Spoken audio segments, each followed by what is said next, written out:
Hey guys, it's Joshua. Joshua Reviews. So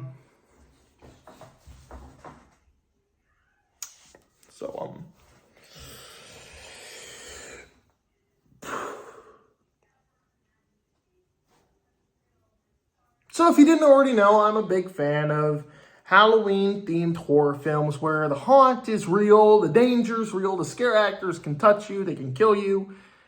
I love movies like that. Those are really good films. You got ones like Haunt. You got ones like Hellfest, the one I just watched, the Funhouse Massacre. And then you have films like Scariest Night of Your Life. So the trailer did not impress me in any regards. It looked very bad. And I gotta be honest, as soon as I pressed play, I just had this small feeling it was gonna be bad. So what I got was ass. Yeah, this movie was not good. So it's about a group of friends who every year go to a haunt or a Hellfest, Halloween Horror Nights event, and they vlog it.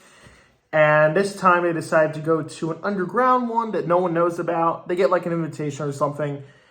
And when they get there, things are fun at first, and then, of course, things turn out to be real. And let me tell you, cool. It's like the house is October built if it was made with a $0 budget. Now, I want to get something out of the way. You can make a great found footage film with practically nothing. All you need is a good camera, good lighting, and a good microphone, and a good script, a good story, a reason for it being found footage. Something that I've been learning, especially how much I enjoy the subgenre and my filmmaking career. When I make found footage movies, I'm like, okay, why is it found footage? What particular reason is it, being done in this format? Why, if it can't be done like in a normal format? It's like, okay, so why? Well, House is October Built did it great with that, where it's like you're in the perspective of these people who are going through these extreme haunts, and you don't know if it's real or not because you're actually in their shoes with them holding the camera. Now, you get to films like this, where it's just a bunch of dumbasses recording, going to this haunt, and, it's okay, whatever, fine. As long as the movie's good. It's not. So, let's start off with the pros. I think the acting, for the most part, is decent. I've definitely seen and heard worse. I thought the fact that they were able to accomplish as much as they do with the $0 budget that they had was pretty good.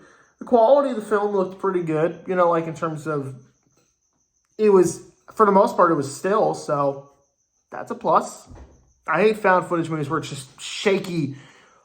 I mean, that's the point, but you know what I mean, where it's just like to the point where you can't see shit. Unfortunately, that's pretty much it. Where this film just falls flat for me is there is no plot. In every film I've seen that involves a haunt or a hell house or a hell fest or whatever, I mean, movies like Hell House LLC pulled that off very, very well. It wasn't until the sequels where they tried to get gimmicky and expand the story and lore where it just kind of became dumb. But with this film, there just is no plot. It's the characters going through the haunt, and they recite dialogue as they go through almost the same room, just with different, props.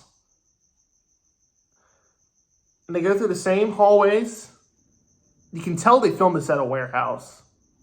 They try their best with what they have to try and like put in some effort in it, but you just can tell it's not working. And oh my god, what the fuck are they? The thing I hated the most about this film was the fact that throughout the film, they used stock footage. Okay, films do that all the time, you know? Here's the thing I don't get. Why would you use stock footage in a found footage movie? Unless the camera's shaky. I know there's stock footage you can get that is like shaky. But I swear to you, the editing in this film and the cuts and the stock footage is fucking atrocious. It's an abysmal to look at. There are scenes where they're just walking in a straight line and then it'll like crossfade into like a shot of like a pig outside in the daytime when it's supposed to be nighttime. And he's like, and then it'll just crossfade to them back in nighttime. And they're supposed to act like it's right in front of them. You couldn't get a fucking actor to stand across from you with a pig mask? Did you only have so many costumes that you're like, oh, we need a scary pig man to be standing there? Okay. Not only that, the ADR and the dubbing is fucking terrible. There's some dubbed lines. I mean, it's an English movie, you know, it's not like, well, it's Korean or something. But it's like they dub over some of the scenes with their dialogue, and oh my god, it's so bad. It's really bad. It's really fucking bad. The mic that they used for this film kept cutting in and out, and I'm like, what the fuck is going on with the ADR? What is going on with the editing? It's all over the place. And I'm not going to lie, I just skipped some parts because most of it's just them walking through the haunts, interacting with the scare actors, but none of it was scary. None of it was interesting. It's not like Haunt, where it's like a home-built haunted house in this warehouse, but you're like, what's behind that door? What's behind there? What do these psychotic serial killers have in store for our main characters? It's not like Hell House, where there's a mystery going on around the place while they're trying to get ready for Halloween. It's not like any of those films. They just walk through the haunt, say the same recital dialogue. I swear to you, the main character, I think her name is Katie or whatever, she repeats the same line of dialogue every 20 minutes. She says, can we go home? Can we go home? Can we go home? It's like, no. We can't go home, because if you went home, we wouldn't have a plot for a fucking movie. Besides, you're with your friends, right? I thought this is something you guys do yearly. Why are you arguing like this? It was stupid. The whole thing was stupid. And I'm really disappointed because I love concepts like this where it's like, oh, the haunt is real. The scare actors are real. There's danger in the haunt. That's a great concept. Unfortunately, this movie does not utilize that at all. It doesn't use it well at all. I can't speak today. I can't speak any good because I'm tired. God, guys, I gotta be honest. When I review movies like this, it just makes me want to just like turn it off. But I watch it because I love you guys. I love these reviews. I'm gonna give this movie an F. I'm just...